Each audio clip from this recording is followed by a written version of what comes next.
Today's AGC of America webinar, Connected and Collaborative, How Owners and Contractors Win in the Same Platform. My name is John Ross, and I'm the Marketing Manager of Business Development at AGC of America in Arlington, Virginia.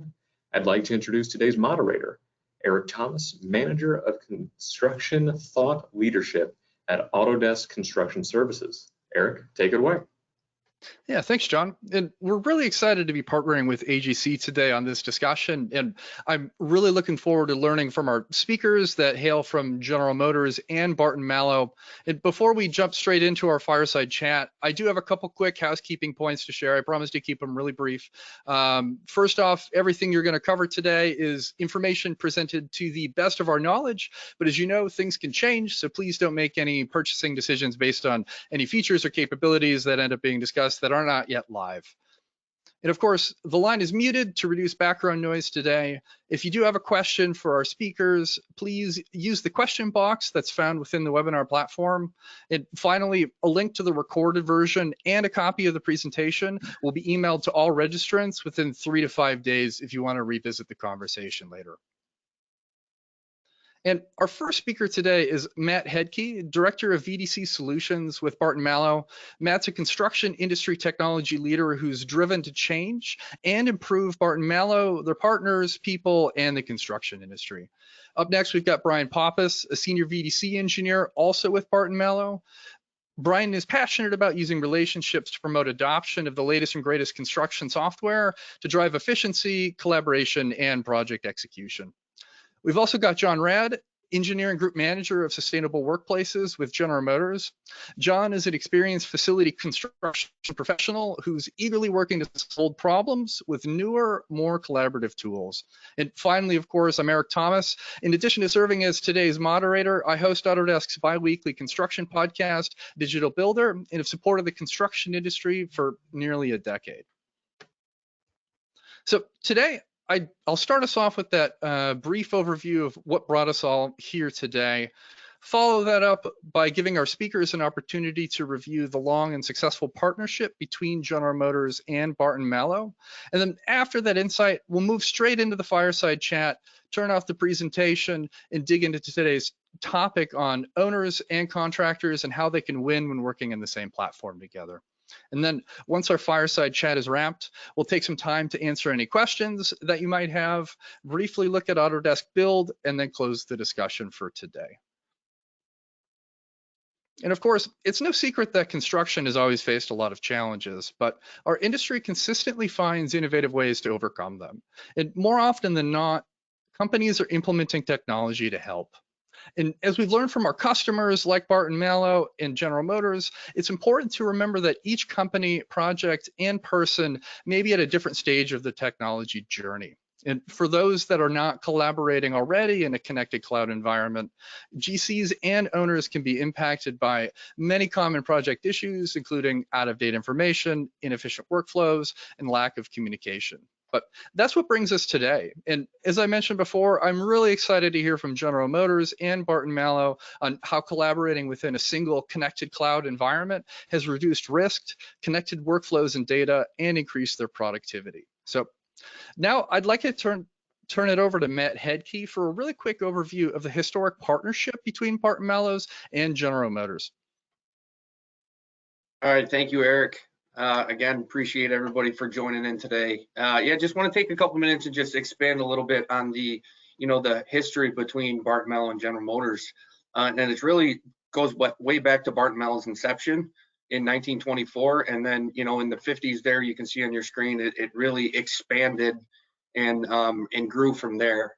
Over the past years, we've been really privileged and honored to work side by side with Barton Malow, not only on, big projects, but as well as small projects, everything from maintenance, concrete work, a lot of our self-perform work in and out their facilities, and then, even more collaborative or highly collaborative programs, such as the T1 M5 Productivity Improvement Program. Currently, Barton Malow and General Motors are in the process of building 2 massive electric battery cell manufacturing plants, one in Ohio and one in Tennessee. Barton Malow has been honored 5 times being General Motors Supplier of the Year. And one of the things that we often hear from a lot of partners throughout the industry is how much they really appreciate and are really impressed by our level of collaboration and partnership between General Motors and Barton Malow. Well, thanks, Matt. I do appreciate that glimpse into all of the hard work that your teams have done together for, so many years now. And I think it's a really awesome foundation for us to jump straight into our fireside chat. So I'm going to stop sharing my screen. Our attendees are going to get a firsthand glimpse of the four of us as we dive into today's conversation. So thank you for joining us for that. But I think looking at a recent project would be a really good place to start today. So Matt, I'm going to put you in the first hot seat of the day so we can hear a little bit about the Ultium 2 project that you selected to pilot Autodesk Construction Solutions together with GM. And I'd really like to hear what that evolution actually looked like. Certainly, yeah. I think it's no secret this concept of having this one platform to kind of manage that construction product from cradle to grave, if you will, is a really intriguing one. And it was really just a logical next step for both companies. Both GM and Barton Malow were at different phases of our kind of adoption or implementation of the Autodesk platform, specifically BIM 360. And so it really just made sense. And then obviously, you look at that partnership I just spoke to, and it, again, it was just, it made sense. It felt right. We felt like we could both learn from each other, and understand through the lens of General Motors what was important to them, and then certainly, for us to do the same with them. John, I'd love to hear your perspective of that evolution as well, coming from the owner side of things. If you could add a little bit of a color to what Matt has shared with us here. Yeah. So to go back in history a little bit, the T1 M5 project that Matt referenced was our first. Almost, I think we did touch $1 billion, right? So facilities, I think it was our first $1 billion PO. And we started off using other technologies. I think, Brian, you were starting off with Barton Malow a little bit. Barton Malow had a VDC, the Virtual Design Center, so that was kind of a new thing. And we were all at that point kind of opening our eyes to what we could do collaboratively a little bit, right? So we were co-located, we were all working together to execute this project. Sorry there, Eric, we weren't using BIM 360 at that time. We were using Bluebeam, but the feeling of collaboration was like, wow, that was really good. And I think we kind of recognize that if we could collaborate and be on the same thing, we could really do some good stuff. And then, we started and I wasn't a big BIM 360 proponent in its earlier form with Field and Glue and then we were kind of in need for a construction management piece of software, and we're like, well, hey, wait a minute, this fills that need.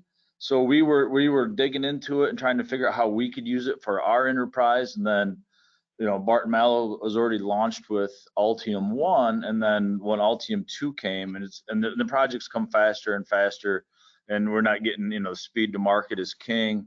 It was just like, we're looking at it, you're using it, we've had success partnering in the past, let's just jump in and see where it goes. So it was really kind of an easy decision to make from our part. I'm happy to hear it was straightforward to, jump into the mix. And I think, especially in the last 5 to 10 years, the technology conversation in construction specifically is accelerated so quickly that a lot of organizations are having very similar light bulb moments like the ones that your teams had, where you go, okay, like the evolution of the technology has really met us at a moment where we're ready to make some changes and really improve our processes. But I think it's also important to understand what brought your organizations together within that single platform.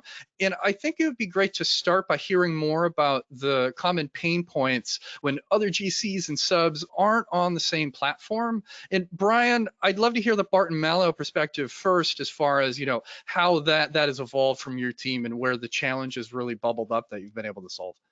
Yeah, sure, absolutely. So and kind of thinking back on the history of going back and thinking about the M5 projects, there was, we were using a variety of different programs to accomplish a variety of different things. So, whether we have one program for document management, one for project management, and one for safety, and so on and so forth, a variety of different things, right? And when you have all of these different programs in different places, what happens is you essentially have a severed connection between the flow of information. So let's say, for example, we're talking about the processing of a submittal. It means that I have to store my submittal in my document management program, and then I need to track it in my project management program, and then I want to share it collaboratively through another program. And then what happens is there's all these severed phases where something can go wrong at any time, where somebody drops the ball and then the next person down the line doesn't get the information, and then there's 10 emails between 20 different people saying, hey, where is this submittal? And just that is something as simple as that, right? And it obviously gets more complicated than that.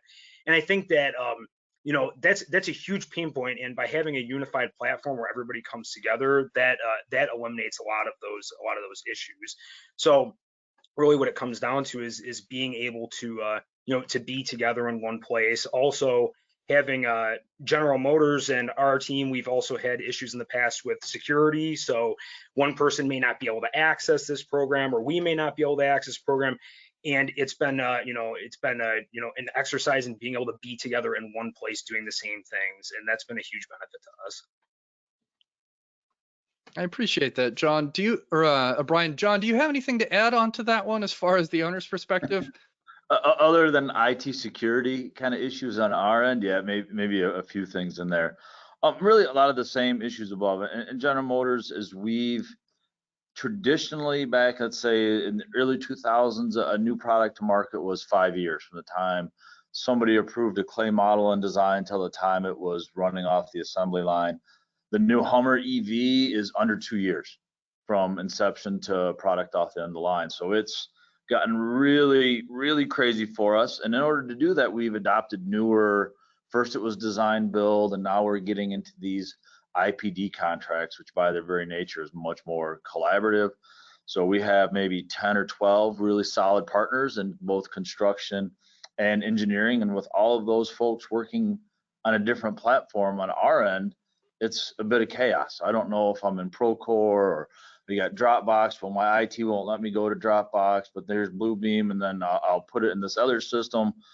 So to kill off a lot of that chatter, what was really is what we're looking to do. And then again, one of the other pain points is our team, hey guys, I got this new great tool, let's go switch and use BIM 360. And there's a lot of like, really? Didn't you just do this to us with another software platform 2 years ago? Really, we got to go through this again? And I'm like, trust me guys, this one's going to work. So yeah, early adoption and getting momentum has kind of been internally a pain point, and then just the number of options on the outside world is another one that we've been struggling with. I appreciate that perspective. And it's so interesting to kind of take a step back and look at the evolution of construction technology too, because like previously we had a handful of point solutions that were covering small portions of the construction lifecycle, but everything was very manual and disconnected. Then we had this influx of a million very new and exciting technologies, and we were learning and growing as an industry together. And now we've decided, as I think collectively everybody goes, there's a lot of noise here, and this is hard to unify, and finding those ways to centralize all of the best parts of all of the newness that's rolled out is really important. So it sounds like over at GM and Barton Malow, you've found some great ways to solidify that. And John, are there any other pain points specifically from the owner's perspective that are relevant as you've kind of evaluated and started rolling out this new process together with Barton Malow? Yeah, like when everybody's working on a lot of these different platforms, there's almost too many options for people to do. Like to Brian's earlier point, I'll put my submittals here and I'll use that to review them, and then I'll go over here. And we're probably we run hundreds of projects a year with a number of project managers. A lot of the project managers have 4 or 5 projects going at one time. And what we found is a lot of them would just come up with their particular combination of programs to make it work, right? So I hide my submittals here, I use that program to review them, and then I send an email and this person files it over there. And the big pain point is nobody's common, nobody's consistent. So when somebody comes and tries to jump into a new project, maybe I've worked for project manager A for 10 years, now I'm working with B, and I think I know what's going on, and here's a whole new set of things you need to learn. So yeah, just the getting everybody out of their comfort zone and out of their leaving their comfort zone would be the big pain point that I think everybody has been experiencing. And you highlight something that guests on Digital Builder talk about pretty frequently too, as far as that everybody's adopted some of these different tools, whether it's Autodesk or somebody else's. And there's an opportunity as we roll out and prove those different use cases and the success factors of going one step further with the standardization conversation too. So like you said, if you're doing it different from project to project, it's a whole lot more challenging to take lessons learned and look at the bigger picture. And so when you can make those refinements within one single ecosystem and one system, it allows you to hit the market a heck of a lot faster than you would have if every single time is a new one that you have to figure out how the processes go and kind of move from there. So Brian, I've got a question that I'd like to kick to you, and then also Matt as well from the Barton Malow perspective. But I'd love to hear some details about the conversations you've had either with other GCs or subcontractors or clients that ultimately got them on board with the technology that you're using. I know it's a challenging conversation to have sometimes if you're using X and somebody else is using Y. So can you walk us through those conversations a little bit? Sure. Yeah, absolutely. I think that the number one key in bringing people on board with this, this journey we're on with Autodesk Construction Cloud is talking as early as we can. I found that when we get there early and we start having these conversations around a change in the paradigm. So if we're going from a previous software that we were using and then now moving into BIM 360 and then Autodesk Build, being able to have that conversation early and have some structure around what that looks like for the project makes all the difference. So as we're talking about the Altium projects, in the first Altium project, we were using BIM 360 as the document management, project management platform. But having that foundation to build off of for the second project has allowed us to more hit the ground running with the second. So getting there early and having those early conversations is a big deal. Additionally, one of the big things that I would recommend to anybody who's who's thinking about going down this path is to make sure that you have your training strategy well defined. So when looking back on, and John and I dealt with this a lot with the M5 projects, is in the past when you go to, when you're trying to, set a new process, use new softwares for the project, in the past, especially with our, the last 2 years, the way that it's been with the pandemic is, 5 years ago, you would actually go to the project and you would sit down and you would give a speech and you'd have your PowerPoint slides and you would do that. And, that takes a lot of time. It costs a lot of money. It doesn't have as far of a reach.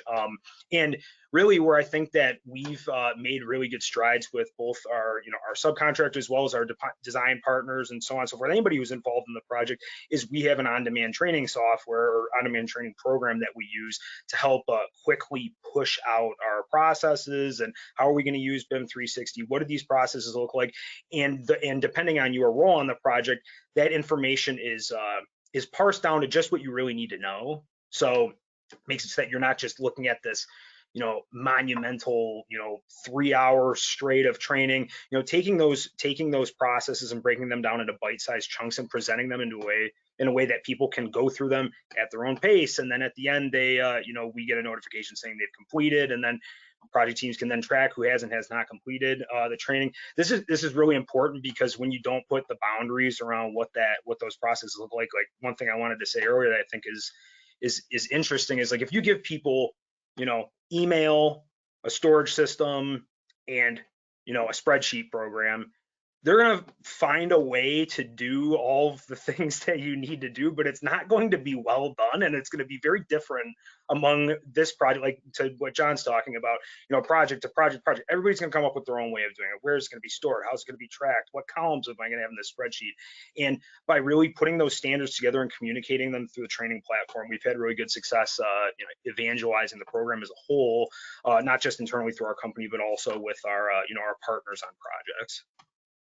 I love those points because when you're being inclusive about the messaging in the decision to bring that software out to a new project or your organization, making sure that it's a conversation and feels inclusive instead of being prescriptive and mandatory without really clarifying what the benefits are, and also learning from your project teams because they know so much. They have so much information that can help you, figure out how you're going to decide on what those workflows are going to be. So there's so much there. And I chuckled a little bit when you were talking about nobody wants to be in a 3-hour training, and you're right. Like, it's a moment to step back and look, like, how would I want to consume learning how to use this new technology? Is it a 3-hour training that I must sit through and push next every 10 minutes or I get in trouble? Or is it more consumable and bite-sized and meeting your teams in a way that, they feel supported and can find the information that is really relevant for them?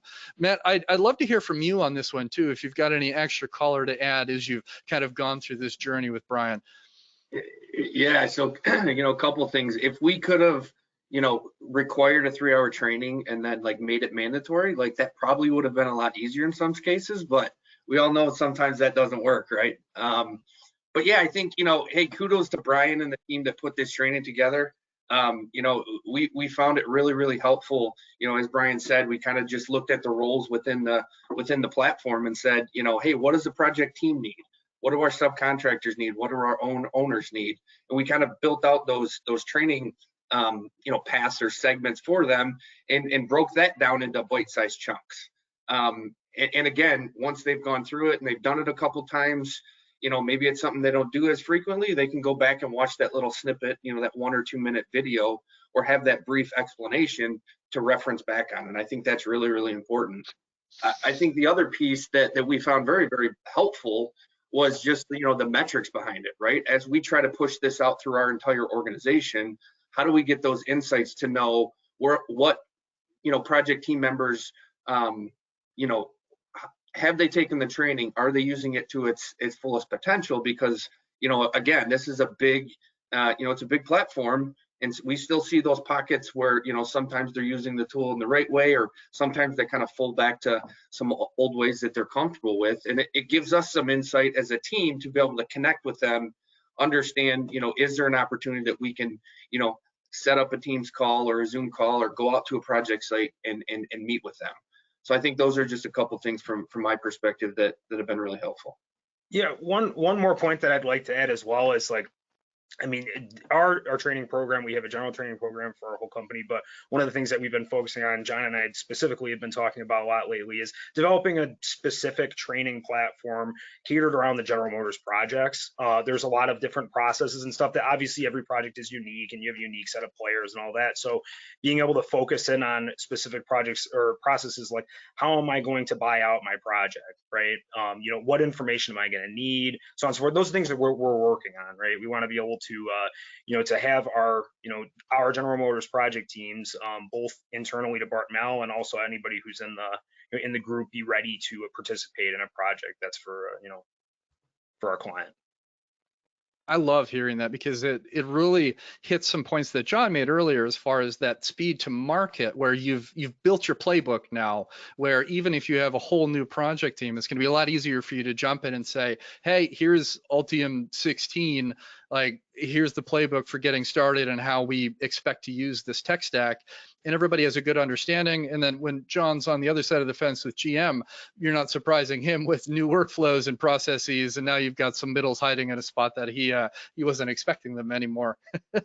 So sure. Matt, I'm gonna put you back in the hot seat again, and I want to get a little bit more granular on hearing about that transition for Barton Malow, really leveraging the construction cloud in the way that you're doing today. And I'm hoping Brian can also add a little bit of color here as well. But could you kind of give us some more context of what that journey was like? I think it would be helpful for those out there who are considering making some similar changes at their organizations.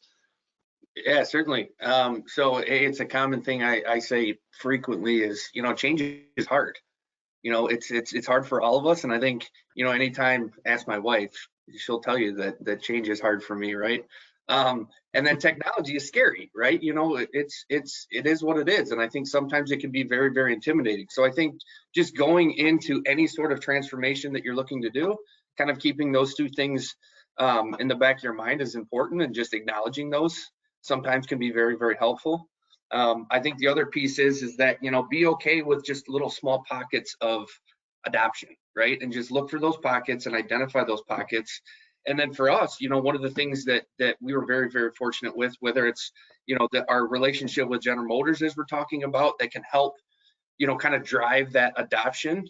But it's also like individual team members, and just identifying those team members, or those, those advocates that when we're not around, they can help kind of push the tool as well.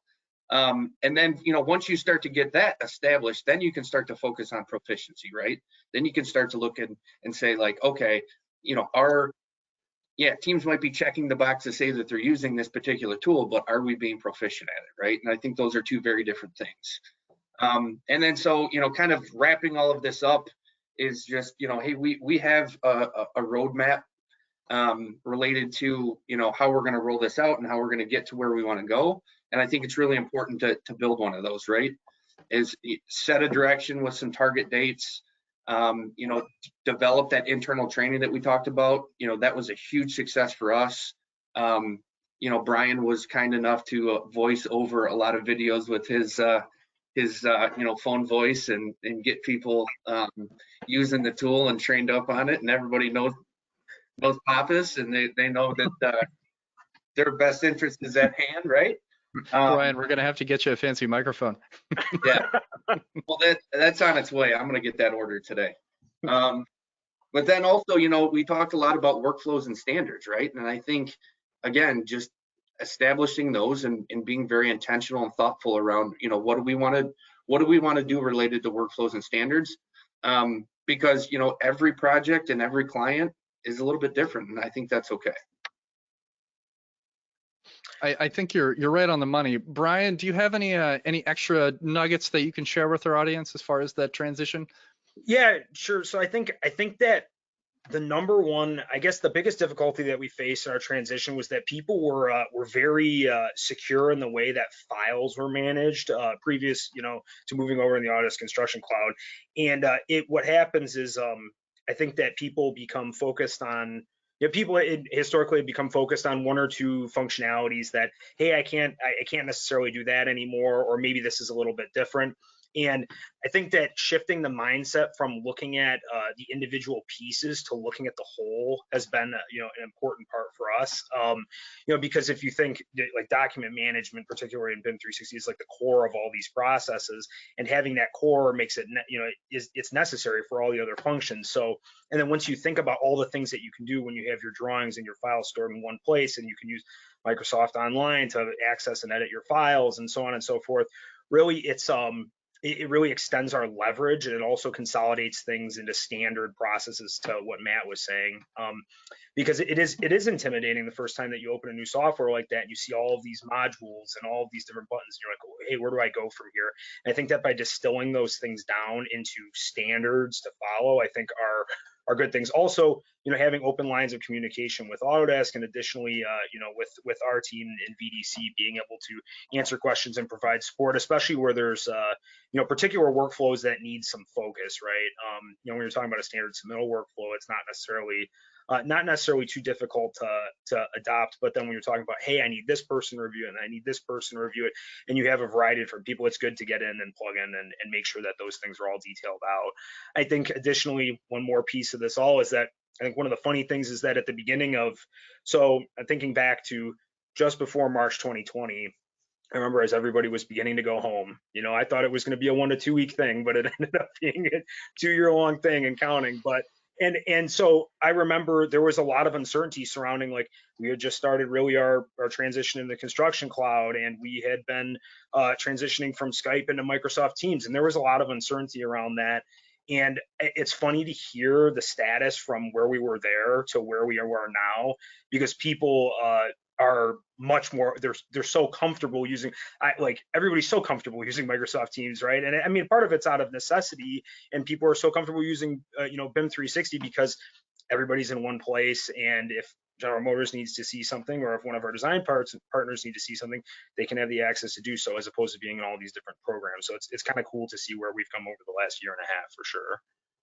You both make some really awesome points, and Matt, I love your perspective on, like, you've got those pockets of adoption, and you can really leverage those because you get to step back and show the rest of the project teams, where you're really finding success. And oftentimes you'll see, nuances that you weren't even expecting as far as the workflow, and you go, oh wow, like you guys started doing this, and this is really cool. We didn't know it was possible. And as you scale, you get to build on that. And you've got your example right there. And Brian, I think your journey through technology with the pandemic in mind is very similar to a lot of organizations.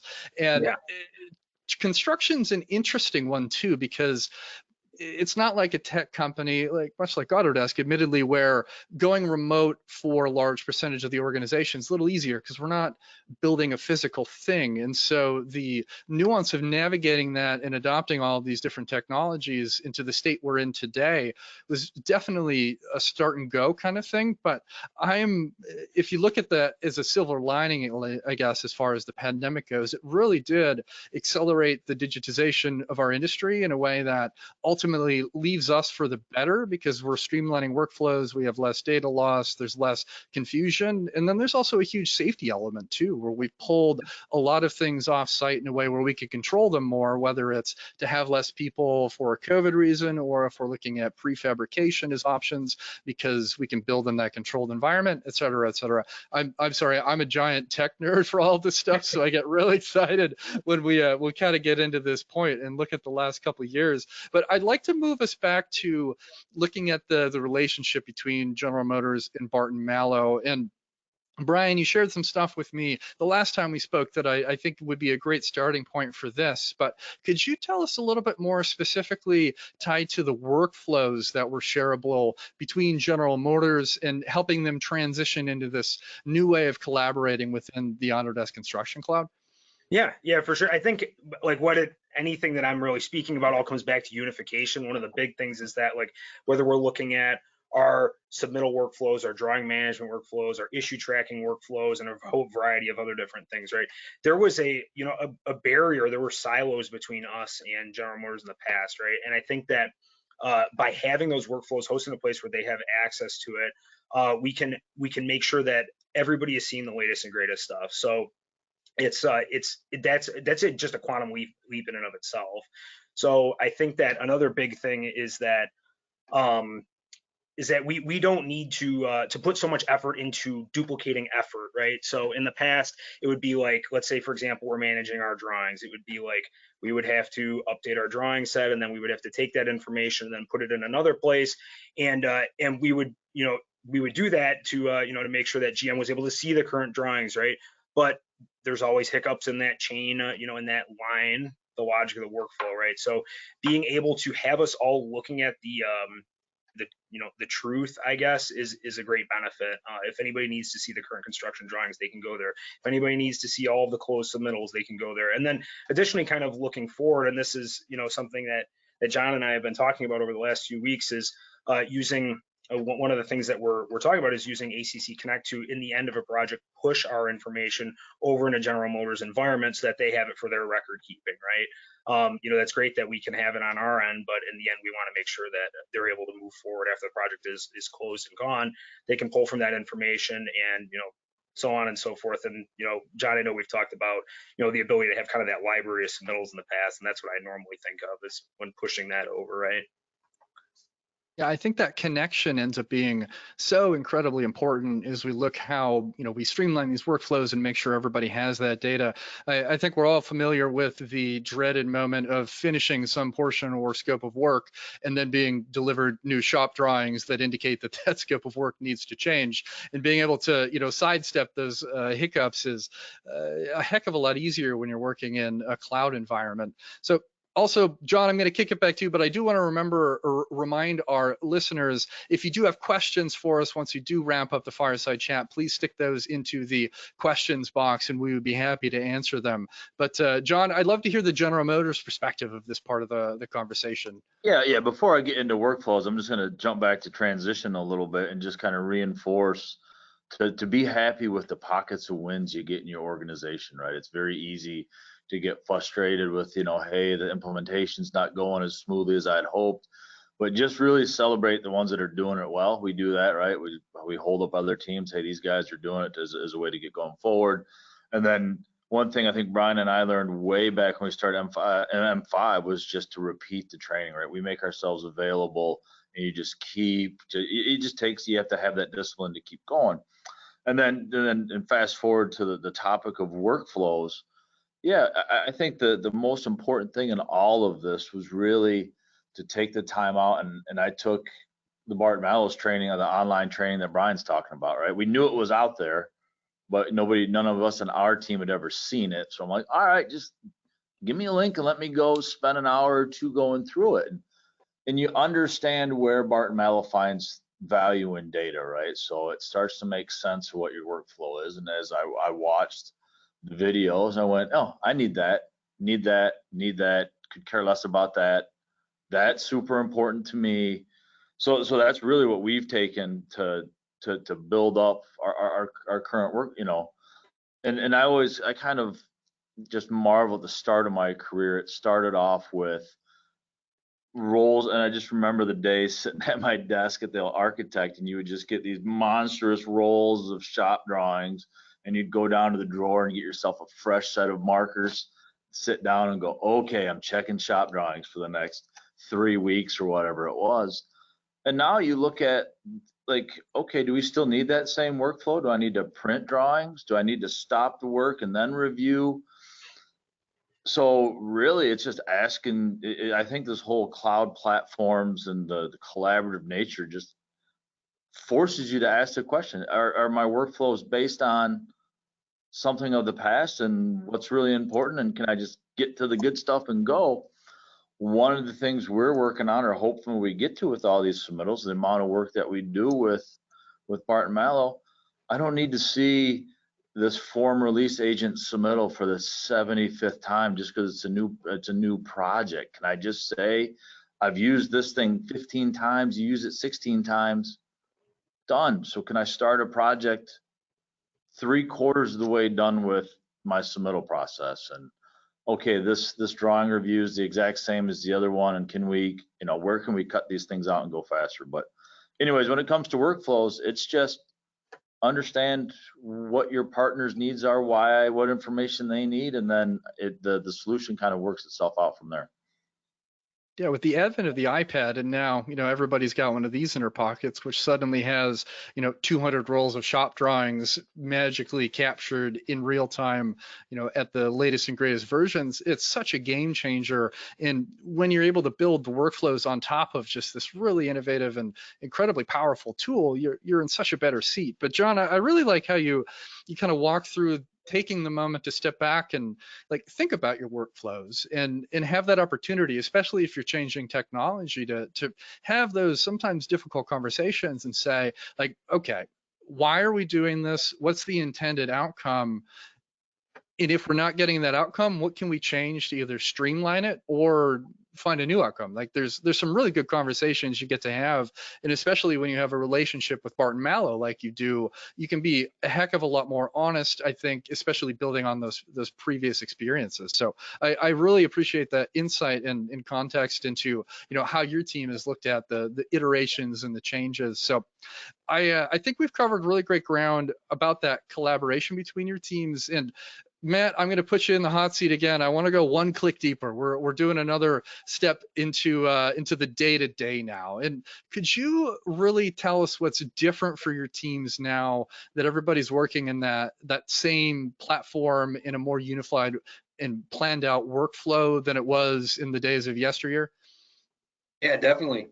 I think, you know, again, you've heard a lot of that conversation around, you know, collaboration, and I think it's extremely important. But I think, you know, with that also becomes, you know, John touched on it earlier. Hey, what's important to him and what he needs to see and what we need to see based on our role within that project is different, right? So the ability for us to be able to go to one location and create those custom dashboards to be able to understand and see what we want is a really big thing for us, and something that we're starting to get into a more consistent, you know, delivery approach on.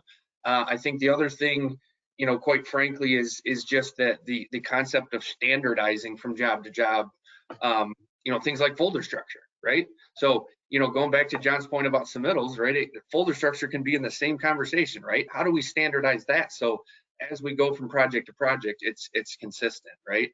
I think another thing that we all, again, John touched on it, but like the fundamental project management is the same, but the tool is just a little bit different, right?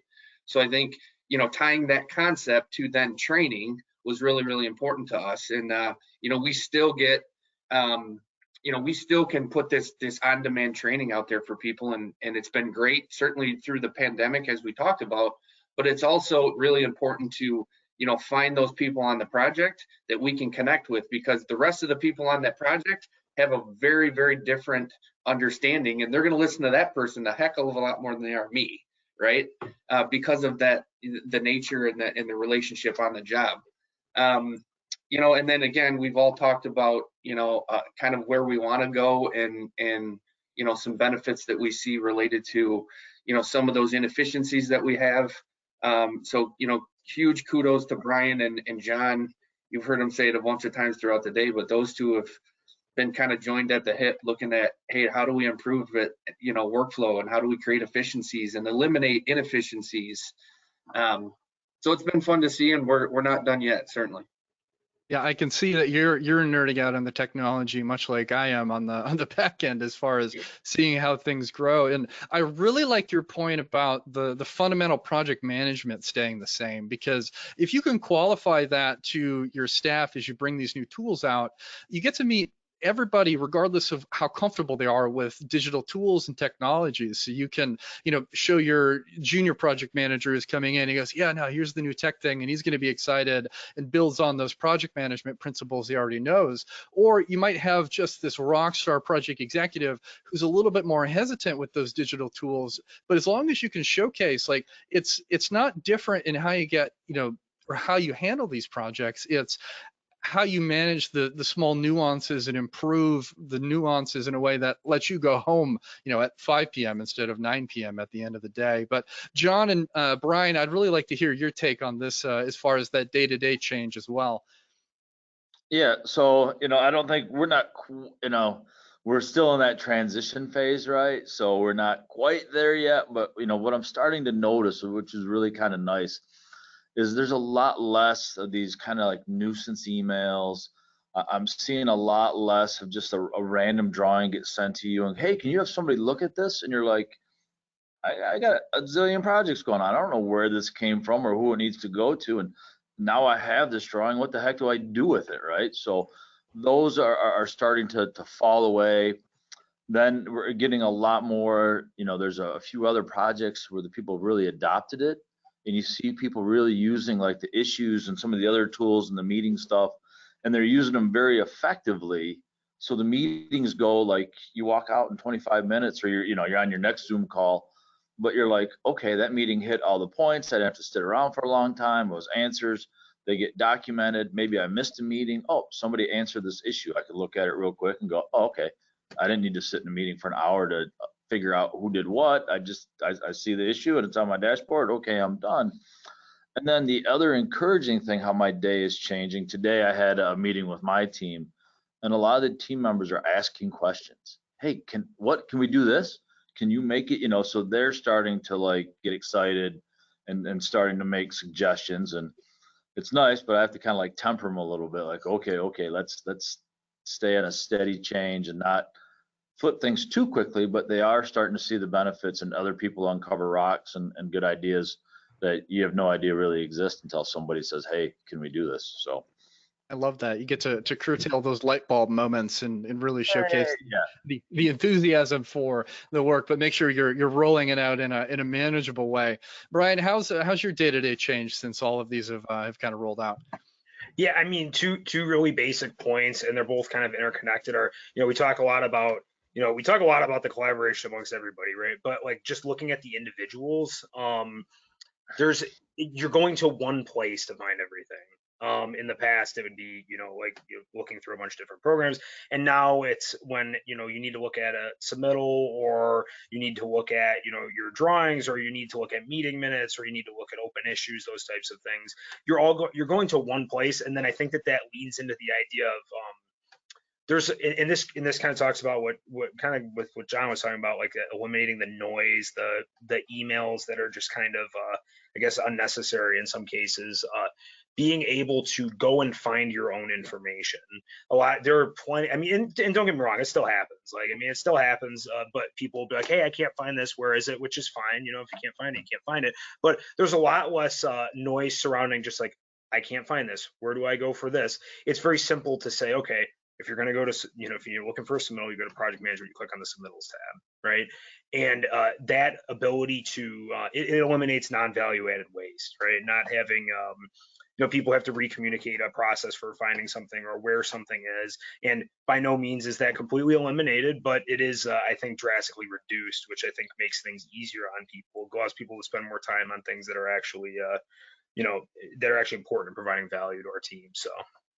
Yeah, the endless case of searching for files or asking for files is an exhausting challenge when you've got everything siloed off. And it also introduces not even just time waste as far as trying to find that information, but you're now in a position where making decisions based on the data that you have collected, if you don't have that that connected platform to build on, is a heck of a lot harder, because now you've got to chase it. It might not be in a format that you can actually understand. Somebody's not as data savvy, they're going to have more challenges kind of getting in there as well. So you're democratizing the access by streamlining it and making sure that everybody's able to actually access it in the end of the day, instead of hiding in a, you know, Microsoft Teams folder 17 layers deep in a non-standard file format that nobody agreed on before the beginning of the project. I see all of you guys chuckling there. I think we've all suffered through the pain of that.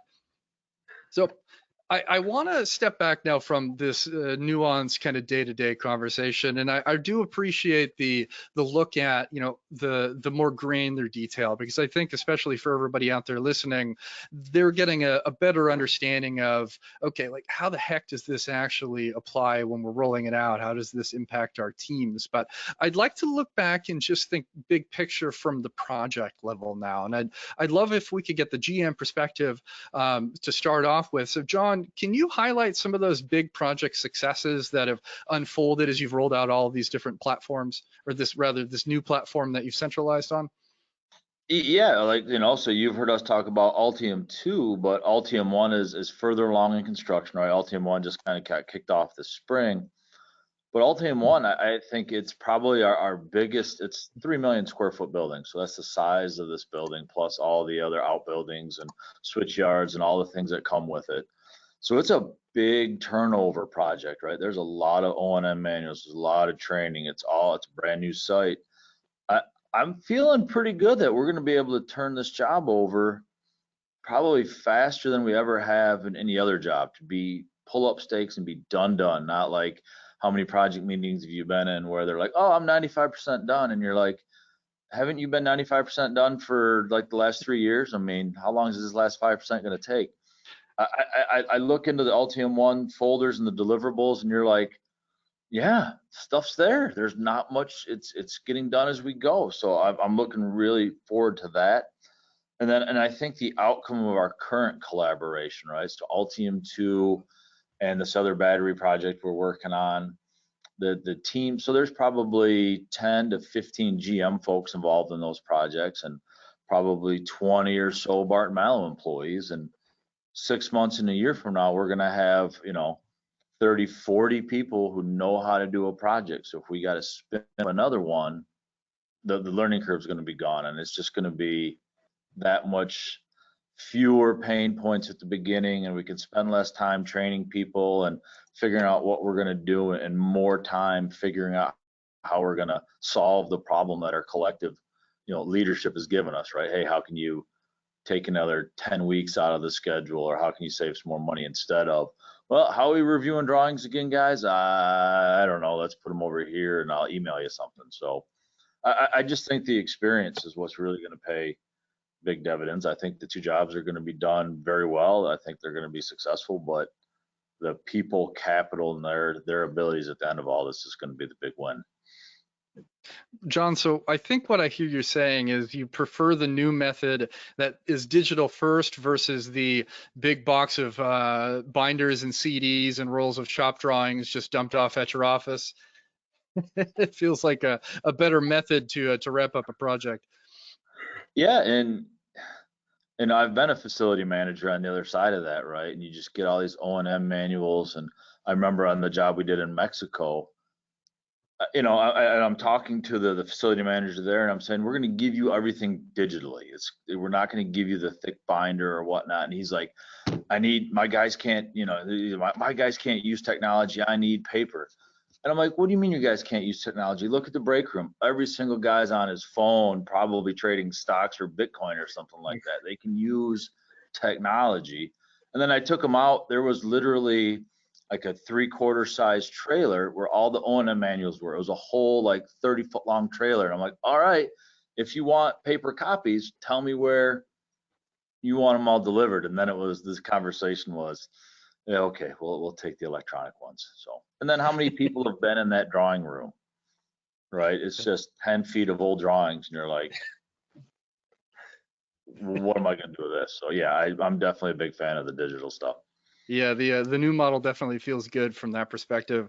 Brian, could you share a couple of your thoughts on this one, and then I'd like to roll to some actionable guidance for the sake of time to give our guests some opportunity to ask some questions as well. Yeah, for sure. So just some quick points, I guess, are they like John has been saying, like the experience, the depth of the bench, people are starting to develop familiar processes and remember those processes. And then I think that also some of the conversations that we're having around setting standards surrounding how do we actually want to execute the next project, I do see that we are headed in the right direction. So like if it's say, for example, it's the turnover documentation. How are we going to execute that? If it's one of the big things that I've been thinking about for a long time is, how do we actually show progress for closing out the project, right? And I think that the similar focus surrounding the data for the project, and then how we're going to turn things over, and then the things that we're looking to do. I think that we have a good long-term direction around, where are we trying to get, and there's lots of things as far as dashboards with Power BI and whatnot that I think we can accomplish some really good things. And I think that all of this, we're circling around something very good right now. And as John said earlier, we're not there yet, but we're getting there for sure. Yeah, all of the progress is super encouraging to see from the perspective of just building that collaboration, and it's awesome to see how your relationship has evolved over the years too. Like you're collaborating so effectively. There's a lot of trust there, and you've built out some great processes in the meantime. So I appreciate you sharing all of that context. So I'd like to close with one final question, and I like this to be actionable guidance. So I'm gonna ping all three of you to offer some insight for the friends out there listening. If you had to say a couple words to encourage or help guide out everybody out there on how to start their own technology journeys and replicate the great work that you've all been doing together, where do you think they should get going? Brian, I'm going to kick this one to you first. Your name, your head's at the top of the the screen Sure. for all of the speakers. Sure. Yeah. So like the big thing is, and we've mentioned this in brief moments earlier, is don't wait for the perfect moment to make something happen. Just get in there and start doing it. Because I mean, sometimes there's times where you just can't do it, right? But ultimately, looking for the small wins and getting there and trying to make the difference, having those meetings with the project team, trying to set new standards. I think that those are the things that are pushing us forward. Is not shying away from from trying to use the program, right? Or from using the program. And I think that additionally, if you're going to go down this road, the most actionable thing you can do is have develop standards for how you want to see things done in your project, document them well, and then also have a good structure for communication and training throughout your company, because the word of mouth moves so much faster than me communicating it, or Matt communicating, or any one of us communicating the softwares that we're using. So by having a good unified front from how which explaining how you're going to use this as a company and where we're going, that helps. So make sure that you have good standards, training strategies figured out, and don't be afraid to just get in there and do it. I appreciate that context, and very similar theme comes up on most episodes of the podcast that I host, as far as figuring out how to begin. And it's just start, like take action, like decide you're going to do it and start making headway. You can start small. It doesn't have to be this massive undertaking where we're going to rip and replace everything today and all new standards and all new expectations, because that's admittedly a little bit overwhelming. But narrowing that focus and making those decisions has a heck of a lot of impact. Matt, I'd love to hear from you if you've got any guidance, and then we'll close out with John as far as suggestions for our listeners on where they can begin, and then we'll wrap a couple questions up, and then I'll share a couple details about the Autodesk Construction Cloud. All right, thanks, Eric. Sorry about my phone there. It never seems to stop ringing, but yeah, I would say talk to your partners early, right, and say, hey, this is what we're going to do. I think when we get ready to move away from BIM 360 into the Autodesk Construction Cloud, before we do it, I'm going to be calling Brian and Matt and going, hey, I think we're going to use these 3 modules, right? Like, let's game plan this before I just come in and say, hey guys, I'm using this today. And then the other thing I think was really good for us is we had an old legacy program, right, that we were using before BIM 360, and we wanted to modify the tool, and we kept going back to Autodesk, go, hey, can you give us a new form, and can you give us all these other customized bells and whistles? And to Autodesk's credit, they're like, no, not really, because if I change it for you, I got to change it for everybody, and then you just get a lot of very process will fit to it. Like, hey, how do I make this tool work best for me? And then just go ahead and do it. So don't fall in love with your current tool and what it does for you. Look at what the new tool can do for you. So that's what I'll leave you with. I support that one, John. Matt, do you have any guidance for our listeners on where they should get started? Yeah, I would summarize and say really 2 points, right? And these guys touched on, is just, ask yourself why. Why do we want to change? Why are we doing things a certain way, right? If I learned very early on in my career, if you answer, well, that's the way we've always done it, I'd get a butt chewing, So it's really important to understand why you're doing something.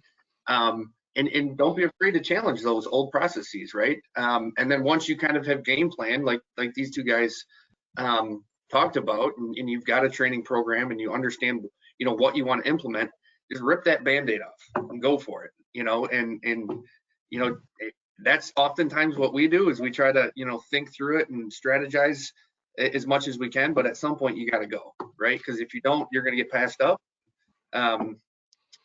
So, that's really for us. The other thing I neglected to say too is just understanding, kind of going back to that why piece, is for us, General Motors is a big partner. It's our biggest partner, and they were kind of transitioning to this. But then if you go over to the kind of the AE side, a lot of our AEs that we consistently work with also use the same platform, right? So again, kind of taking that in context and going like, hey, everybody else is at a similar journey as we are, and we're all kind of moving in the same direction. It just makes sense, right?